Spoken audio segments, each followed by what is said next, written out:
पहले की बात है। किसी स्थान पर एक महात्मा पर्णकुटी बनाकर निवास करते थे। महात्मा बहुत सीलवान, परम दयालु और निष्प्राही थे। जहां वे एक और एकांत में एकाग्रचित होकर ईश्वर का ध्यान करते थे, तो वहीं दूसरी ओर अपने पास आने वाले दुखी लोगों के दुख का निराकरण भी अवश्य करते थे। उनके सद्गुणों और सेवा कार्य से भगवान बहुत प्रसन्न हुए। उन्होंने वरदान देने के लिए एक देवदूत को धरती पर उनके पास भेजा। महात्मा ने देवदूत का हृदय से सत्कार किया और उनसे उनके आने का कारण पूछा। देवदूत ने उनसे कहा, महात्मन, ईश्वर आपकी भक्ति और सेवा कार्य से बहुत प्रसन्न है, इसलिए वे आपको वरदान में कोई दिव्य शक्ति देना चाहते हैं।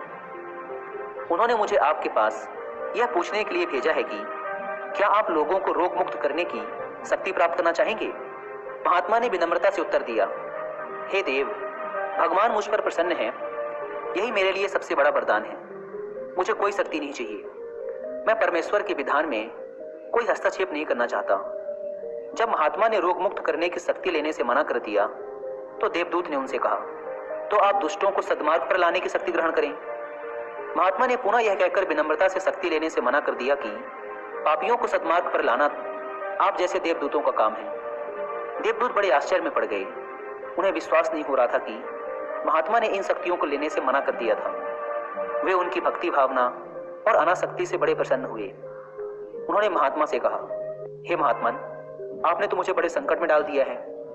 ईश्वर की आज्ञा अनुसार मैं आपको कोई शक्ति दिए बिना वापस स्वर्ग नहीं लौट सकता। कृपया आप कोई शक्ति अवश्य स्वीकार कीजिए। महात्मा कुछ देर तक विचार मग्न रहे।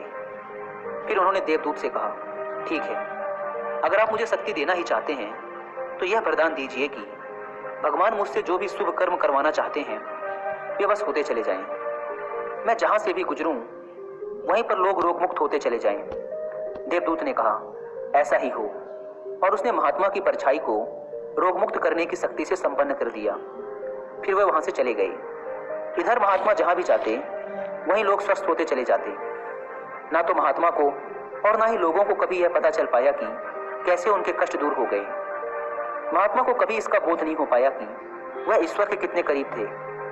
सेवा तभी सच्ची कहलाती है जब सेवा करने वाले मनुष्य के मन में जरा भी अभिमान ना रहे। एक मशहूर कहावत है कि जब दान दिया जाए तो उसे इस तरह दिया जाए कि दूसरे हाथ को भी पता ना चले।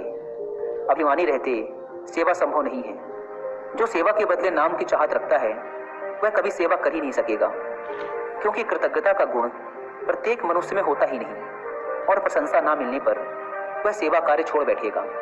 याद रखिए, सहानुभूति, दया और उदारता के बिना सेवा संभव नहीं है। महात्मा गांधी ने भी कहा था, जो मनुष्य जाति की सेवा करता है वह ईश्वर की ही सेवा करता है।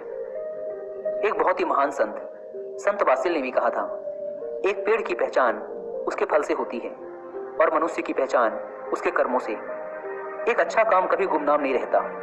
जो सम्मान का बीज बोता है परिणाम में मित्रता की फसल काटता है, और जो दया को रोपता है बदले में प्यार पाता है।